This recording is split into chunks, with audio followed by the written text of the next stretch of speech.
Produzcan energías limpias y lo podemos lograr con las hidroeléctricas y también con las plantas de generación de energía solar. Tenemos un parque proyectado para Peñasco, vamos a tener paneles en 2,000 hectáreas, es un proyecto con ese propósito y lo podemos hacer y cumplir con los acuerdos internacionales. Cuando se habla de cambio climático y el papel de México, nosotros estamos actuando de manera responsable. Afortunadamente, poco a poco se va entendiendo lo que vamos llevando a cabo con hechos. Por ejemplo, no hemos dado una autorización para explotación minera. Además, que se tome en cuenta que estamos extrayendo petróleo solo para garantizar en el mediano plazo el abasto interno de combustible. La política petrolera es procesar toda nuestra materia prima y abastecer el mercado interno y ya no comprar la gasolina en el extranjero. Por eso la nueva refinería, por eso la adquisición de la refinería de Shell, por eso estamos modernizando las 6 refinerías que se tienen, por eso estamos construyendo una coquizadora en Tula. Buenas noches a todos. Nos encontramos una vez más en una emisión de nuestras mesas de análisis sobre la reforma eléctrica. Esta noche tenemos a 2 invitados, amigos, de mucha trayectoria en movimientos ambientales y sociales y en transición energética. En este caso, hoy nos acompaña el doctor Pedro Álvarez y Casa. Él es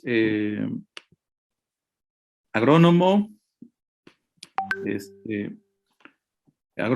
y maestro en desarrollo rural. También tiene un doctorado en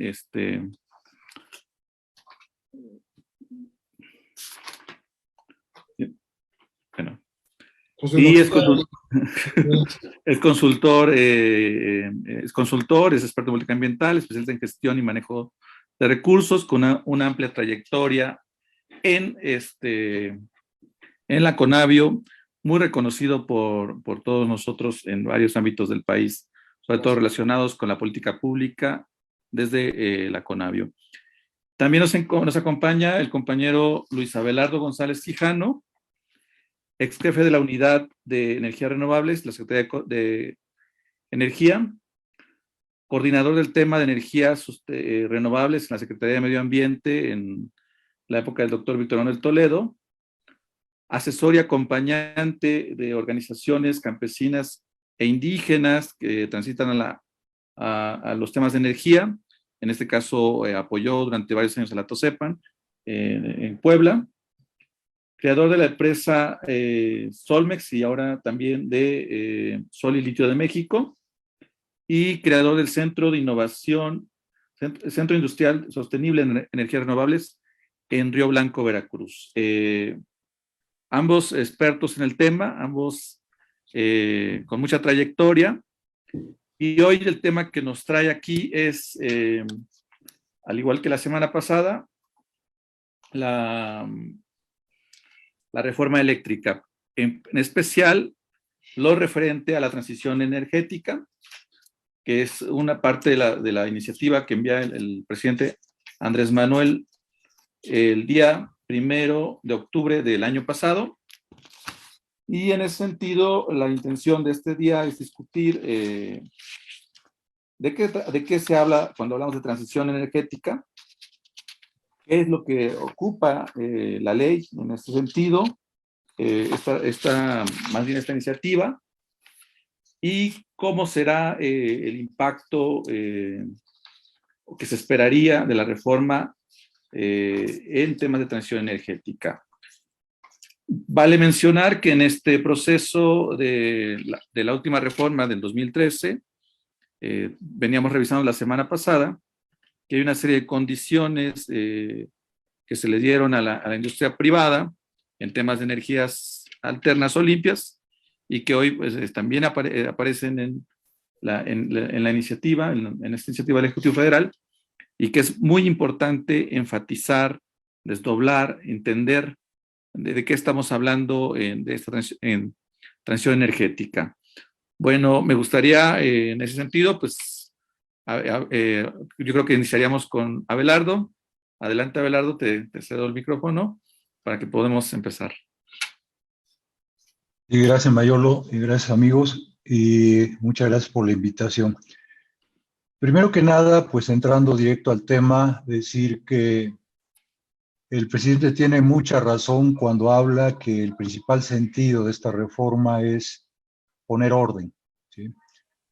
Se ha llevado a cabo a los sexenios anteriores una gran fiesta, un gran desorden en la forma en que se ha llevado a cabo la implementación de una transición energética. Tenemos básicamente que el tema al centro de todo esto es la gran pugna de un poder económico enorme, gigantesco, en donde pues sí está causando un daño al erario de muchos cientos de miles de millones de pesos por año, por año. El desorden se basa en que un pequeño grupo de empresarios comprendió la virtud de manejar el sistema eléctrico, sobre todo, y empezó a condicionar, a crear condiciones muy favorables para sus intereses, que han causado no solo el deterioro de las finanzas de CFE, sino también un problema serio en el manejo y la administración de la red del sistema eléctrico nacional. El dar concesiones a modo por todos lados, sin sentido, sin una planeación hecha como debe ser, para incorporar volúmenes de energía del tipo que fueren, ya sea generadas con fósiles o renovables.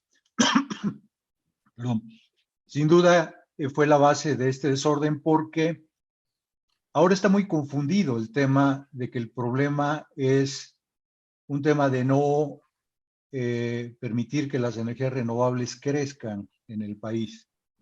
Lo cierto es que un argumento que este grupo de poder está usando de manera insistente para justificar el gran negocio, el pingüe negocio con el que se manejaba. Esto no puede seguir así porque hay ejemplos por todos lados de que si seguimos con este método de llevar la generación, la distribución, la transmisión de la energía y su mercado, ¿verdad?, lo que vamos a causar son conflictos serios económicos que van a pegar en la economía de nuestro país en el muy corto plazo. El segundo punto aquí es que además del tema económico que está al centro de este orden que se está pretendiendo lograr con la aprobación de la reforma, tenemos que las energías renovables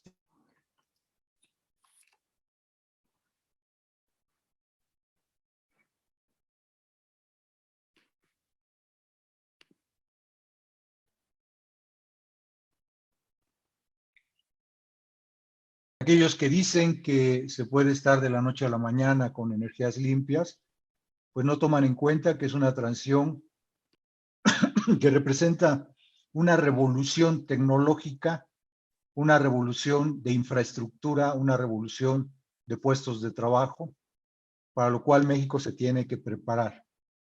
Así que la transición no solo es un asunto de voluntades, es un asunto que debe sí o sí involucrar a la sociedad. Y en el espíritu de la reforma se está trabajando mucho para que la inclusión social sea un elemento clave de la nueva forma en que los ciudadanos pueden y deben conducir de la mano de una rectoría del Estado, una gradual, sistemática transición. Estos son los dos primeros puntos que a mí me gustaría mucho abordar, porque ahí está la clave de la gran discusión que se ha llevado a cabo en diferentes foros, en todas las sesiones del Parlamento abierto, ¿sí? Y si quieren, pues por ahí vamos marcando otros puntos que son de mucho interés.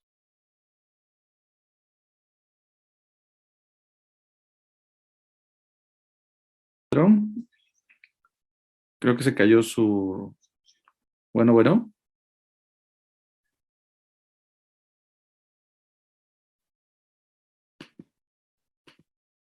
Bueno.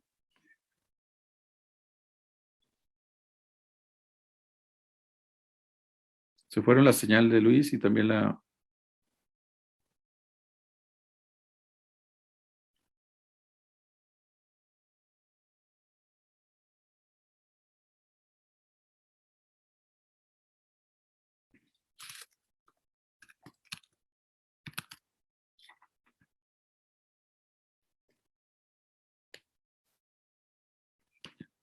Ahora se cayó Pedro, se cayó Abelardo.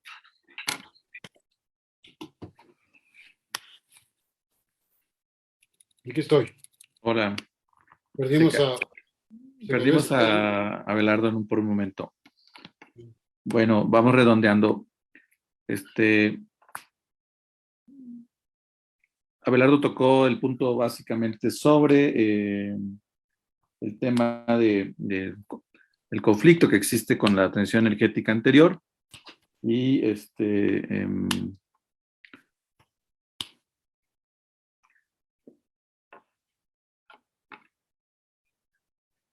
Pedro, en este sentido, en esta transición energética que se plantea en esta iniciativa, desde tu punto de vista, ¿cuáles serían las mejores condiciones de transición energética en el país a partir de lo que ha sucedido y como contexto lo que ha sucedido en el país los últimos años y mirando un poco la propuesta del Ejecutivo?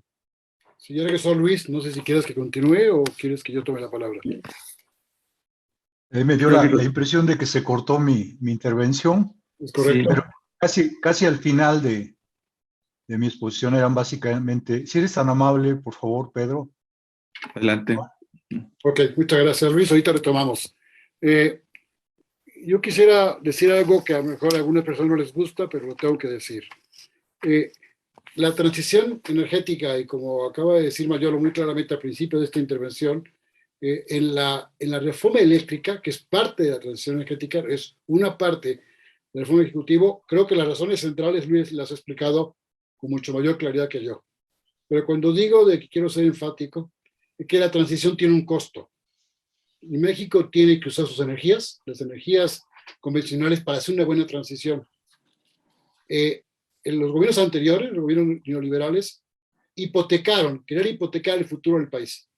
Es decir, les dimos el negocio redondo, todas las condiciones favorables, preferencia en el sistema eléctrico, y eso lo podrá explicar mejor que yo, es decir, preferencia, pagos a perpetuidad, costos que paga el Estado, funciona o no funciona en la red, y por supuesto sobre el patrimonio nacional. Me parece que eso fue un ataque en despoblado.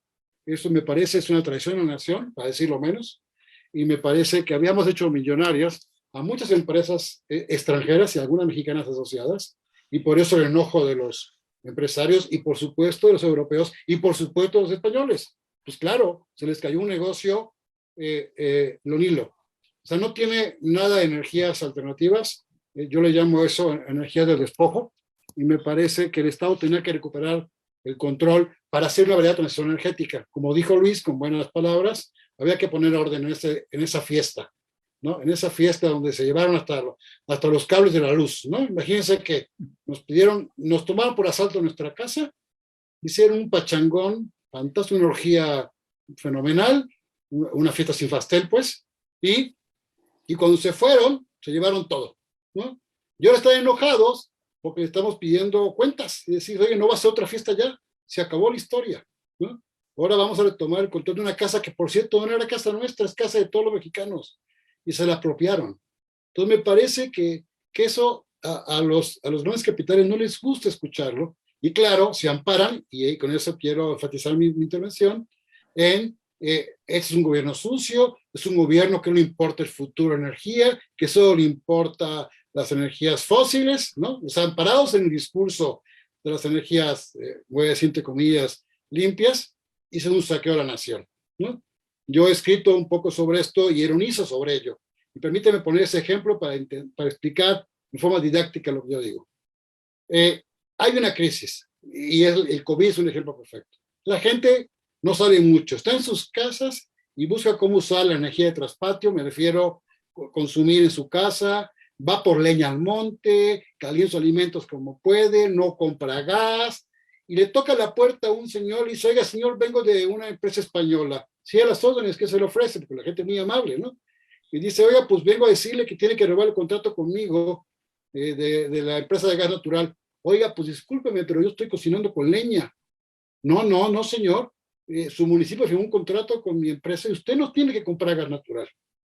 Esa es un poco la caricatura que pongo. Es decir, nos quieren obligar a comprar una energía costosa, que ya ahorita veremos lo que pasa en Europa, costosa, injusta y con nuestros propios recursos. O sea, se operaron nuestra casa y ahora quieren que les paguemos regalías por apropiarse de nuestros recursos naturales. Eso no lo podemos permitir. Y eso no se dice, ¿no? Los grandes empresas se enojan porque dicen que estamos yendo para atrás, y yo creo que estamos más bien retomando el camino correcto. Entonces, con eso empezaría para dar un poco mi visión sobre lo que yo entiendo de la transición energética y en particular de la reforma eléctrica. Por supuesto que el Estado debe recuperar el control de nuestros recursos naturales, así como el litio, que yo soy seguro que Luis sabrá mucho de ello. Esto tiene que recuperar el control.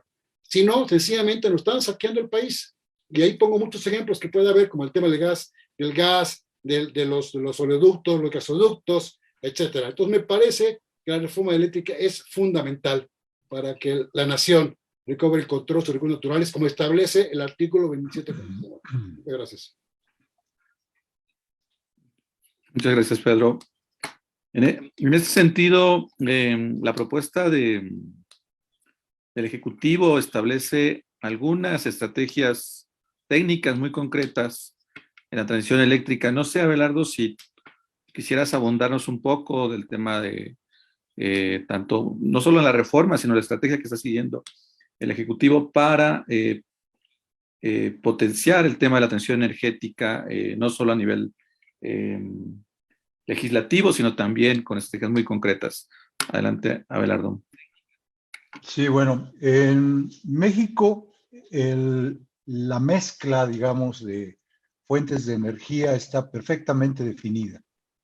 Realmente solo tenemos un 18% de energía renovable, de los cuales 11 provienen de la hidroeléctrica.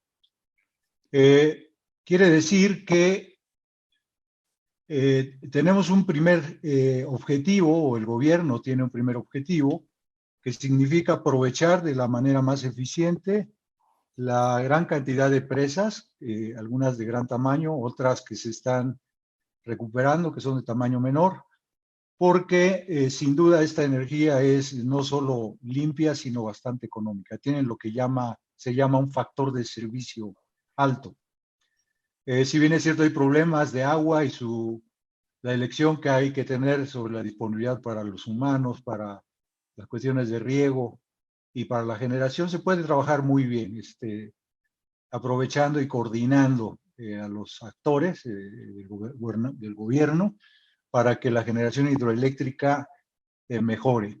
En ese sentido, pues se están repotenciando muchísimas plantas, se están recuperando pequeñas plantas que estaban en el olvido, del orden de las mini hidroeléctricas por todos lados. Y esta pues es una estrategia concreta y clara. Ahí vamos a lograr un buen número de puntos de mejora. Lo ideal sería duplicar la capacidad, pero bueno, el cambio climático no nos ha jugado muy bien en tema de la disponibilidad de agua a lo largo del año. La segunda estrategia significa que nosotros tendríamos que optar por las otras energías como es la eólica y la solar sobre todo la solar, de la que yo puedo hablar un poquito más, de una manera, primero, con orden, segunda, desde abajo, con la gente, de manera incluyente. Se está buscando que en el dictamen final aparezca algunas líneas que tengan que ver en cómo el sector social, que está escrito ya en el Plan Nacional de Desarrollo, juega un papel relevante para que la generación distribuida o microdistribuida pueda ser un elemento de transición viable. Lo dijo muy bien Pedro, el tema de la transición es un asunto de números. Transicionar un punto de energía fósil a renovable cuesta miles de millones de pesos, ¿sí? Un punto porcentual. Y efectivamente lo dice con toda presión y me gusta lo directo que con lo que lo plantea y yo quisiera abonar al respecto. La realidad de las cosas es que al hacerlo mal, al hacerlo en desorden, no se logró un balance adecuado de respaldo en el despacho. ¿Qué quiere decir? A los grupos de poder no les interesó si la energía de la planta fotovoltaica del gran parque eólico era despachada o no. Les interesaba que en el punto de medición esa energía se cobrara. A los privados les interesó que con la cachucha de las energías limpias se presumiera que ese megawatt hora era económico, el más barato a nivel global. Pero la realidad es que esas personas actuaron con tres cachuchas. Una que decía productor limpio, buena onda, que vendía su energía casi al costo. Una segunda visera de la cachucha que era intermediario en el mercado eléctrico mayorista, que compraba esos volúmenes, los recompraba para obviamente revenderlos. Y ahí es donde aparecieron todos los trucos ya señalados, certificados de energías limpias, la forma de bloquear que esos certificados llegaran a la hidroeléctrica para CFE y una serie de mañosadas que no nos alcanzarían 3 sesiones en listarlas. Y finalmente, lo que se llaman, no voy a entrar con la terminología, ¿verdad? Que todo el mundo ha escuchado y que a veces poco se entiende, pero se cambiaba la cachucha a una tercera visera para encontrar algunos sectores, le llaman segmentos, muy interesante, ¿no? Segmentos de usuarios que tienen una necesidad de volúmenes de energía importantes y entonces escogían el tener el derecho para venderles ellos esa energía. Resultado final, por todos lados, lo narra muy bien Pedro, por todos lados trabajaron, no dejaron una sola piedra sin labrar, ¿sí? En ese sentido.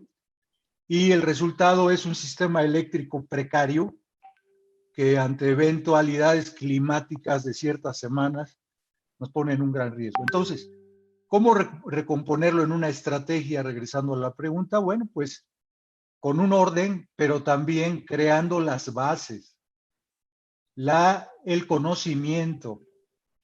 Yo siempre he dicho que la transición energética de puros fierros no nos va a llevar a ningún lado. Si no existe una transición cultural,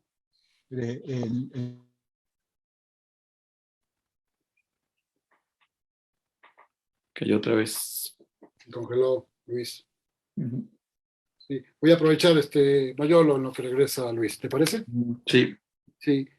y se empieza de manera gradual, vamos a crear un empoderamiento de las personas para que un panel que se instala, un pequeño eólico, una pequeña microhidroeléctrica, pues no solo tenga el sentido económico que se le ha querido dar a las renovables, tenga el sentido humanístico, social, de desarrollo para el bienestar, ¿sí? Eso creo que es básicamente el primer tema. Por lo demás, las otras energías pues tienen y juegan un papel marginal, todas son buenas, ¿sí? Geotermia, biomasa, etcétera, pero realmente México es el ombligo del sol y es la energía que tarde o temprano, en el segundo lugar de importancia por el momento, va a tomar el rol que le toca, ¿sí?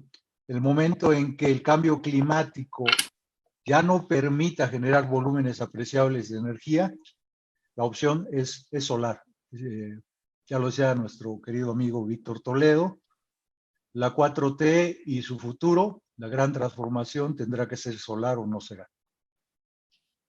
Muchas gracias, Luis. No sé, alguna reacción, Pedro. Sí, quizá un complemento de lo que estaba diciendo y un poco igual, rebotando con Luis su sapiencia sobre el tema. Me parece que lo que la población mexicana tiene que saber es que las empresas privadas, pero sobre todo las extranjeras, se habían robado nuestra energía. Y por eso llamo una nueva energía para renovables. Creo que el presidente y el video de arranque de este programa fue muy claro. No es una política en contra de las energías alternativas, sino es que realmente son energías alternativas y no solamente un mecanismo de saqueo de muchas maneras, como ya lo contó Luis. Entonces, esa transición energética pasa por ejemplo, los próximos 25 años vamos a seguir consumiendo petróleo. Por cierto, de todo el mundo, ¿eh? O sea, hay un mito ahí de que solamente nosotros. No es cierto, ese es un proceso de transición, y es verdad, es un proceso de transición. Y como saben, México importa muy parte de sus gasolinas, y tiene lógica Dos Bocas, tiene lógica la reconfiguración de Pajarito, de Minatitlán, Coatzacoalcos, porque estamos dependiendo de nuestra producción, de nuestro consumo diario de gasolina, de lo que pasa en Ucrania. Eso para acabar pronto, ¿no? O sea, dependemos del humor de Putin o el conflicto con la Unión Europea, nuestro futuro energético. Y me parece que tenemos nuestro futuro energético desde la nación, con la nación y con la soberanía. Me parece que así como la soberanía alimentaria, la soberanía energética es fundamental. Entonces, había que limpiar el terreno, hay que limpiar la casa al costo que tuviera, y me parece que eso es lo valiente de la iniciativa, y no hay que dejarse engañar de que es un retroceso y que es una visión del pasado. Me parece que eso es mucho más complejo que una simple postura de nos están llevando al pasado y nos vamos a llenar de carbono. Creo que eso hay que tener mucho cuidado. Tercer punto que quiero decir es que efectivamente creo que México es el centro, el ombligo de la energía solar en el mundo. Creo que en segundo lugar la energía eólica, me parece que es muy importante también reconocerla. Y hay otras energías, como la energía del mar, por ejemplo, ¿no? Que es una cosa más compleja, pero solo quiero mencionar que todos los contratos que ha habido pues por supuesto la famosa Ventosa, en todo el istmo de Tehuantepec, pues la verdad es que fueron contratos totalmente leoninos en contra de las comunidades que se han ido cayendo uno a uno, ¿no? A la gente, igual que hace años con el manejo forestal, a la gente le pagaban 100 pesos por derecho de monte y se llevaban millones de metros cúbicos de madera que se exportaba o era para las grandes papeleras, ¿no? Por cierto, la familia de Claudio X González, ¿no? Que tenía estas grandes papeleras. Y entonces, igual pasa con la energía eólica. Los convenios fueron totalmente engañados para las comunidades, no pueden hacer nada, no pueden cultivar, no pueden tener su ganado y les dan 3 pesos. Entonces, me parece que la nueva configuración de las energías alternativas en México implica una nueva relación de convivencia entre el Estado, la inversión y los dueños de esa riqueza natural. Y creo que es lo que hay que cambiar de raíz, y en ese sentido es otro para mí de los grandes aciertos de esta reforma eléctrica como parte de esta nueva transición energética, una perspectiva de futuro que no se había visto.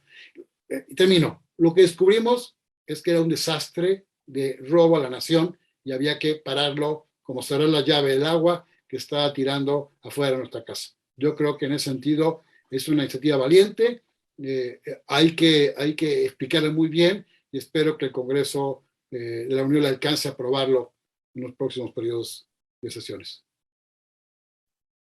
Bueno, creo que en ese sentido hay 2 conceptos fundamentales de esta iniciativa.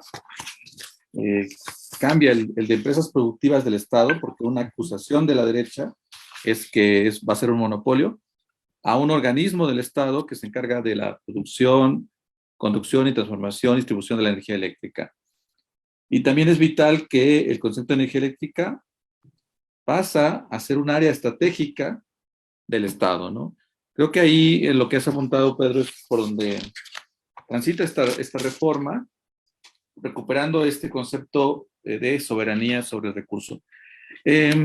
Bueno, tenemos todavía 10 minutos más. Me parece, ya también vayamos cerrando.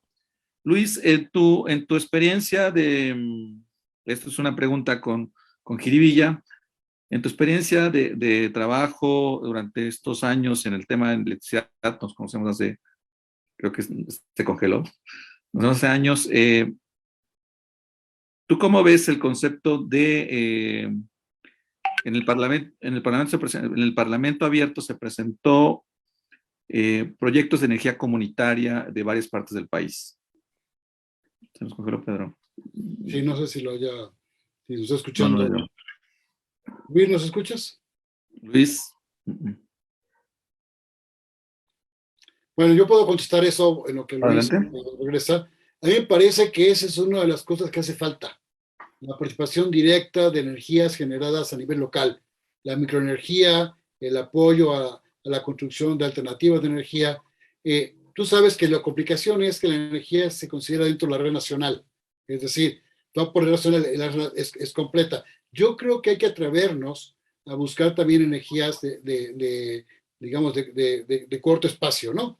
Así como hacemos cadenas cortas en la producción alimentaria, creo que hace cadenas cortas en la producción de energía, micropresas, y yo sé que CFE ha impulsado proyectos en ese sentido, micropresas, energía fotovoltaica, el uso de la propia energía local para generar, ¿no?, energía. También las casas en las zonas urbanas pueden ser cogeneradores, y no estoy diciendo que luego le pida hacer que me pague, ¿no? Estoy diciendo que puedo yo contribuir también para reducir mis propios costos como usuario de la red eléctrica, y creo que también podemos colaborar. Entonces me parece que esa propuesta de hacer, digamos, reconocimiento de los esfuerzos de energía comunitaria, igual que el esquema que tú conoces muy bien, Mayolo, de las reservas comunitarias, imagínate, reservas de energía comunitarias, me parece que yo espero que prospere en ese sentido de reconocimiento de los esfuerzos comunitarios de generación, conservación y manejo de energía, que incluye buenas prácticas en manejo de energía. O sea, porque la energía también implica ahorros, la forma de usarla, cómo distribuirla, y creo que ahí hay un campo de oportunidad que no debemos desperdiciar. Yo espero que esas propuestas también en el Parlamento abierto que se han planteado sean reconocidas por el Congreso y puedan incorporarse como complementos a la propuesta de ley que presentó el Ejecutivo.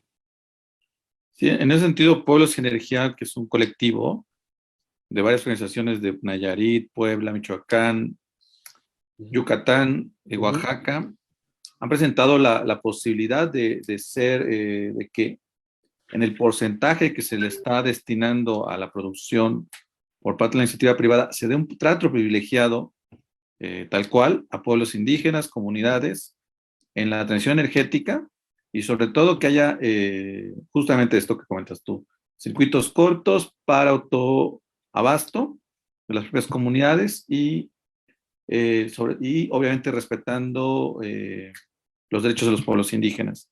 Lo que se conecta... Ya, ahí te aviso otra vez. Sí. Bueno, no te escuchó, no tocó la pregunta, ¿verdad? Estamos hablando... No, sí, pude leer algo en el Facebook. De alguna manera se interrumpió por aquí. Nos está jugando rudo la electricidad del país. Pero se tocaba el tema de la generación en los hogares, la relación con CFE, ¿verdad? Esa es la idea. Así es. Bueno, básicamente lo decía, la inclusión social es un elemento indispensable dentro del proceso de transición en larga ruta. Tiene que ver con todo, tiene que ver con electricidad, también tiene que ver con el litio. El litio es clave para una movilidad que pueda tomarse en las manos, una transición en movilidad de las personas, de los productos, clave. No podemos permitir que dependamos de este mineral, al menos para los próximos 15 años, de afuera. Y en términos de la parte social o la parte en que los individuos tienen que pasar a ser autosuficientes en muchos usos específicos, yo estoy seguro que la rectoría que va a llevar CFE va a permitir este tipo de alianzas, ¿sí? De hecho, pues estamos todos apostando a que así sea, en el último minuto, cuando el dictamen sea aprobado, que así lo deseamos. Actualmente existe dentro de la ley la libertad de que un individuo mayor de 18 años pueda tener media hectárea de paneles para su uso, ¿sí? Y de eso pues no se ha establecido ninguna limitante. Por el contrario, se estaría buscando, y en esto ha trabajado mucho Pedro Miguel, en que como tal se tenga la percepción de ese sector social para generación de energía comunitaria y cooperativa en ciertos sectores estratégicos que son los que nosotros queremos y amamos, la agroecología, los beneficios cafetaleros, etcétera. Espero estar contestando la Sí, pregunta por ahí. porque básicamente es un tema central. Y bueno, el litio, regreso a ese tema importantísimo, sabiendo que queda poco tiempo, pero pues hay que reconocerle al doctor Toledo, que fue el primero en abordar en el día de su llegada a la primera mañanera el tema del litio y lo puso en el debate nacional. Y ahora, pues mira, miren, tenemos hasta una propuesta de ley que le va a dar sentido a la explotación del mineral y que obviamente va a haber una gran cantidad de alianzas público-privadas para las cadenas de valor que vienen después de ese polvo blanco, he dicho sea en el buen sentido, el llevar la piedra, la pegmatita, llevarla al polvo, carbonato de litio, es solo una de las cadenas de valor. Y eso es importantísimo no depender de fuera, porque si la transición eléctrica es importante en términos económicos para que el país borre su deuda externa, la parte de los costos de la transición de los petrolíferos, visto como el número de ciclos que una batería puede cargar y recargar y su equivalencia en litros de gasolina, tiene un valor de 5 veces más. O sea, la transformación económica no es del país, está basada en estos minerales que los tenemos y debemos cuidarlos y administrarlos bien, no por su valor en el mercado, sino en su efecto que ya traducido a sistemas de almacenamiento, no solo le van a dar orden y todo de lo que se queja mucho actualmente el sistema eléctrico, orden, balance de línea a las redes eléctricas, pero también una transición de 60 y tantos millones y contando de vehículos, en donde ahí sí nadie se queja, ¿no? Hay un problema de petrolífero y todo el mundo sale a quejarse a las calles, pero todo el mundo quiere transición, pero nadie abandona su auto. Entonces, el litio es clave, fundamental, no hay que darle un sentido secundario. El litio es clave para una transición energética en México de alto valor, para una generación de cientos de miles de empleos y obviamente para que el tema eléctrico pues sea algo que se pueda reestructurar y reordenar pronto. Sin sistemas de almacenamiento, la transición va a funcionar lento, porque ahorita 63% de la generación depende de gas natural, ¿sí? Gas barato, que mordimos el anzuelo, y que ahora está en el centro de toda la atención geopolítica global. Muchísimas gracias. Bueno, pues un último mensaje, Pedro. Sí, cómo no. Quizá datos para nuestro auditorio. Lo que llamamos la inequidad energética en México. Más de 4 millones de familias rurales en México, es decir, el 40% de la población total vive en lo que se llama pobreza energética.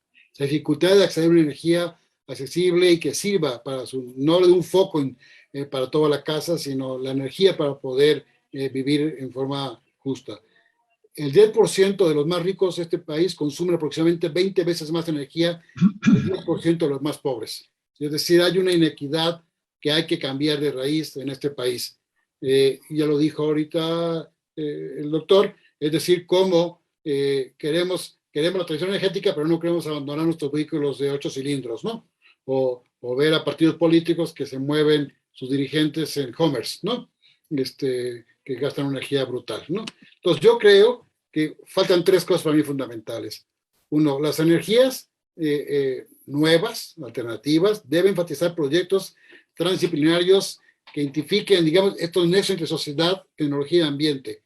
Tenemos que acercarnos a la sociedad para buscar resolver problemas y no simplemente poner las tecnologías en el mercado. Entonces no se trata de poner tecnologías en el mercado y decir que el mercado decida. Tenemos que asegurar que eso tenga un énfasis social. Segundo, asegurar el acceso a los servicios energéticos a toda la población. Y me parece que esa es parte de la clave de esta propuesta del Parlamento abierto. Democratizar la producción de energía buscando enfoques colectivos, como ya he mencionado, y desarrollar enfoques contextuales de acuerdo a condiciones socioambientales de cada ciudad. O sea, tenemos que ubicar también el contexto, los contextos regionales. Esto no lo solo digo yo, lo dicen expertos de la UNAM, el doctor Macera, el doctor Ferrari, que han hecho muchos estudios sobre temas energéticos, el consumo de leña en nuestro país, y me parece entonces que hay toda una gama de oportunidades que esta nueva ley de energía que va a reformar, espero pronto, el Congreso de la Unión, lleve a crear un mejor futuro energético para nuestro país. Eso será mi último comentario. Muchísimas gracias, Pedro. Abelardo, un último comentario que podamos tener. Sí, cómo no, enfatizar la población tiene que tener mucho, pero muy claro a través de todos estos círculos de estudio, pero también de transmisión de ideas a la sociedad en general, que lo que se está persiguiendo es total 100% benéfico para el futuro de nuestro país. Creo que si esta reforma no se lograra por alguna razón, estaría condenado el futuro de muchas generaciones en este país. Esto es bien importante decirlo, ¿sí? Lo que viene es una revolución tecnológica, industrial y de conciencias en todo el mundo. Y así como está esta ley, no va a permitir que México pueda mover las manos. Por el contrario, va a estar o va a seguir estando bajo un yugo donde unos están llevando esta maravilla de elementos naturales, y, perdón por enfocar en las renovables, pero esto es algo que además de mitigar emisiones, el tema es que tanto el viento como el sol son de todos. O sea, lo que pega de energía solar en un solar no está legislado si es del Estado o entra en el subsuelo y por lo tanto está sujeto a una ley de hidrocarburos, ¿no? Tenemos que encontrar filosóficamente las razones del por qué podemos convivir con agua, viento y sol de una manera corresponsable. Entonces, esta transición tiene que ver con el desarrollo social, con el desarrollo del conocimiento, con el desarrollo del país. Y pues, compas, echarle ganas porque tenemos que informarlo por todos lados para que esta reforma se dé. Creo que la presión que se debe hacer en todos los foros y en las calles para que los señores diputados no vayan a caer en la tentación de dar su brazo a torcer al gran poder, ¿sí? Es clave y vital para los próximos días. Bueno, pues muchísimas gracias, Pedro, muchísimas gracias, Abelardo. Muchas gracias a nuestra audiencia y a quienes nos están siguiendo por redes sociales. Con esto llegamos al final de esta mesa de análisis. Es fundamental lo hoy discutido y trascendental para el país que se lleve a cabo esta reforma eléctrica, sobre todo porque como país podremos recuperar la soberanía eléctrica sobre el recurso y otros atributos ambientales que tendrá para el país. Bueno, pues muchas gracias, Pedro, Abelardo. Ha sido un gusto verlos, ha sido un gusto. Mucho gusto y gracias. Compartir una mesa con ustedes. Es mi segunda mesa. Muy bien, pues, de repente uno se pone nervioso. No, muy bien, entonces, muy bien. Gracias. Pero bueno, buenas noches. Hasta luego. Gracias, Pedro. Gracias a todos. Cuídense. Un abrazo. Abrazo grande. Hasta luego. Gracias.